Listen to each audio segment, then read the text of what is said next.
Eto naman po mga bossing ko, ang isa sa mga pinakamaganda at pinakamaswerte na dapat mailagay natin sa ating pong pitaka, sa ating bag or sa ating kaha. Subok na po ito mga bossing. Kung nag-iisip ka sa ngayon kung ano kaya ang para mas lumevel up ang inyong swerte sa susunod na buwan mga bossing ko, ay mainam na ito ang gawin po ninyo mga bossing. Kung puro hirap, panay dami-daming utang, nabubuhay sa utang, pinagdaanan ko rin po yan.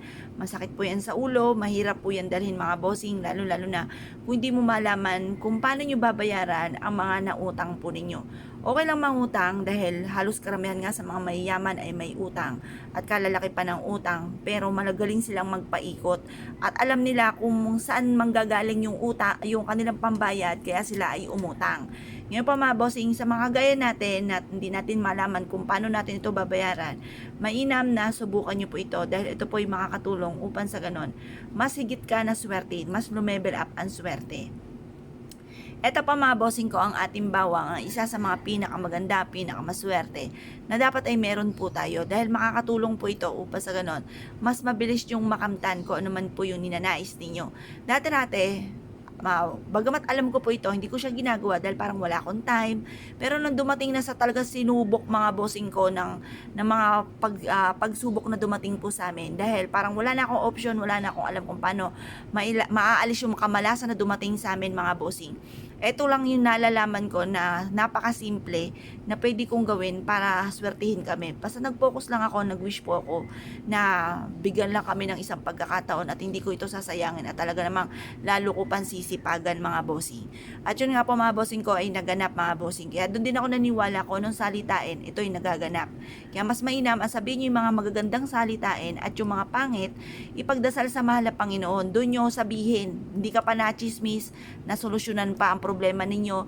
Bukod sa alam naman natin na alam na ng mahal na Panginoon po yan. Kaya lang minsan, kaya tayo nakikipagkwentuhan sa iba, sinishare natin kung ano yung nagaganap sa atin dahil parang punong-puno ka na, wala ka ng ibang mapagsabihan. Kung ako po sa inyo mga bossing ko, ibulong nyo po yan, sabihin nyo po yan sa mahal na Panginoon at pagkatapos, hayaan nyo na ang mahal na Panginoon na kumilos para sa inyo, masolusyonan ang problema. Tapos sabayan nyo rin po ng ganito. Pero syempre mga bossing, kagaya na like ko po sinasabi sa video, kailangan po mga bossing kung gano'ng kalaki ang pangarap ay gano'n din kalaki ang pagkayod. Kasi kahit kayo may mga pampaswerteng ganito at hindi ka kakayod at ikaw po ay napakaraming mga pangarap tapos ang pagkayod nyo naman ay panakto lamang, ay panakto lang din ang blessing na darating. Kaya kailangan mga bossing sabay-sabayin po natin ang ganito mga bossing. Napag-aralan ko na dapat masipag ka, matyaga, hindi ka nakakalimot magdasal.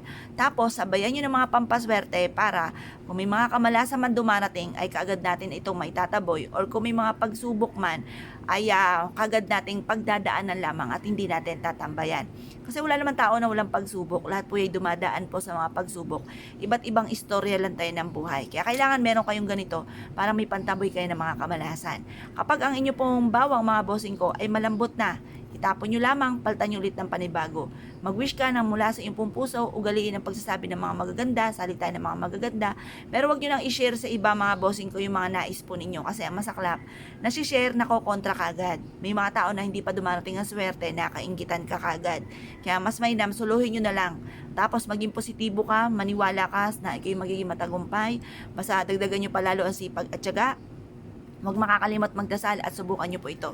Proven po ito na napakaswerte. Kaya kung kayo pinaniwala at nasyo po itong gawin, ay siya mga bossing, good luck po sa inyo po lahat.